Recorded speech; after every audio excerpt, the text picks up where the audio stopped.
আধ্যাত্মিক আলোচনা হয়েছে এবং আজকের যুগে ভারতবর্ষ যে জায়গায় রয়েছে সেটা নিয়ে আলোচনা হয়েছে এবং ভারতবর্ষ একটা আলাদা সংস্কৃতি রয়েছে, আলাদা কালচার, যে প্রাচীন কালচার রয়েছে সেটা নিয়ে আলোচনা হয়েছে সাধু সন্তের সঙ্গে।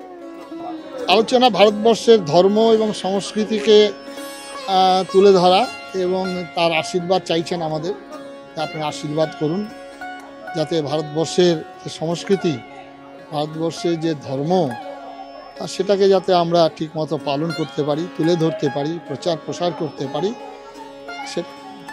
ভারতবর্ষের সুদূর কন্যাকুমারী থেকে কাশ্মীর, একদম মহারাষ্ট্র থেকে বাংলার যে সংস্কৃতি আছে সেগুলোকে উনি সংরক্ষিত করে ডিজিটালাইজ করে সারা পৃথিবীর মানুষের কাছে এই জ্ঞান বিজ্ঞানকে ছড়িয়ে দেবেন।